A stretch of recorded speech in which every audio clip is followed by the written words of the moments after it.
My name is Emma Carter.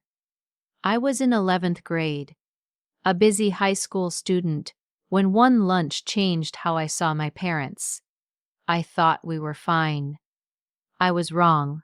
My days were simple. School in the morning, friends in the afternoon, homework at night. I never felt different from anyone else. I had lunch money in my bag. I had a small weekly allowance. I believed we were like other families. We were not rich, but we were okay. At least that was what I thought. Now, years later, I can still see that day clearly. I can still feel the tightness in my throat. Nothing dramatic happened. No one was sick. It was a normal lunch. But that day quietly changed my life. Maybe you've had a moment like that too. A small moment that suddenly shows you the bigger picture. A moment when you begin to see the truth behind the scenes. That day, I learned something I should have noticed long before. I didn't know that everything I had came from what they didn't spend. The life she thought was normal. Back then, my life felt normal. I had a small weekly allowance. It was not a lot, but it was always there. Every Monday, there was money in my hand or in my bag. I did not have to ask twice. The money was simply there. I had lunch money for school, and later, I had lunch money for school, and later I even had a small debit card for school lunches. I used it without thinking. I tapped the card, took my tray, and walked away. The price did not matter to me. I rarely wondered where the money came from. I simply believed we were fine. In the mornings, when my mom handed me some cash, she would say, "Here, this should be enough." She always said it in a calm voice. If I ever asked about money, she would smile and say, "Don't worry about us. We're fine." She said it so easily, so naturally. You've probably heard something like that before. My parents worked long shifts. My father wore his work clothes every day. My mother worked part-time to help make ends meet. But at home, they never talked about hard times. They never said we were on a tight budget. Money was something they kept to themselves. They never complained about financial pressure. They just carried on. Quiet strength, quiet sacrifice.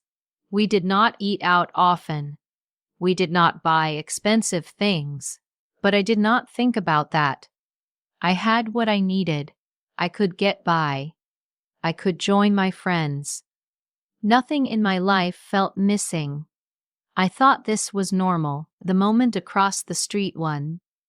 That day, my friends asked me to have lunch at a nice restaurant across the street from school.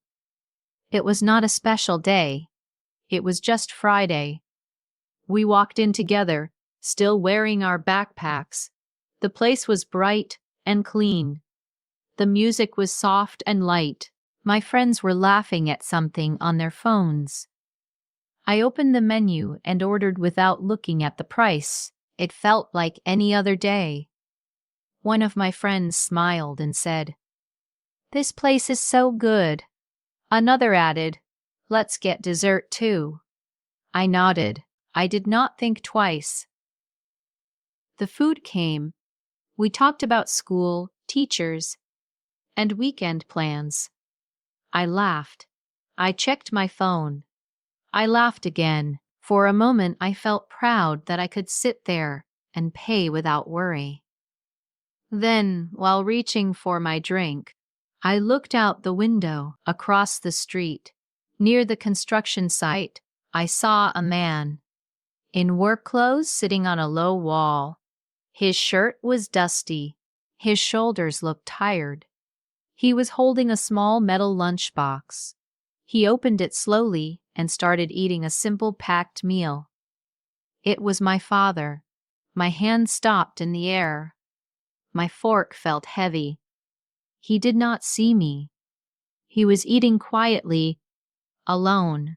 During his short break from long shifts, one of my friends followed my eyes and asked, "Your dad works there, right?" Her question hung in the air. The table went quiet. I felt their eyes on me. Have you ever felt that kind of silence? It is loud even when no one speaks. I froze for a second. No one was laughing. No one was teasing. But I felt exposed. I nodded quickly and looked back at my plate. I took a long sip of water, hoping the conversation would move on. It did. They started talking again. But I couldn't. The food suddenly felt too much, too expensive, too heavy. Across the street, my father continued eating his simple lunch, and I could not stop seeing it. A conversation behind the door. A conversation behind the door. A conversation behind the door. A few days later, I stood outside my parents' bedroom door. I was about to ask my mom something about school. The light inside was on. Their voices were low. Their voices were low. Their voices were low. I was not trying to listen, but then I heard my name. My father said, "We can skip eating out this month. Her tuition comes first."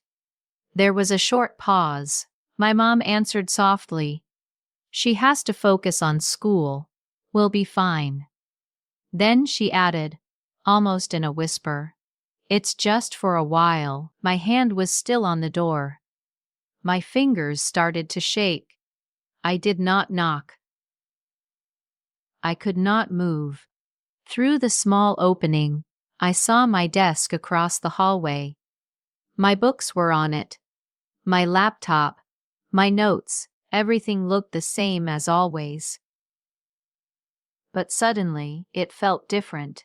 For the first time, I understood. Everything on that desk had a real cost. It was not just paper and plastic.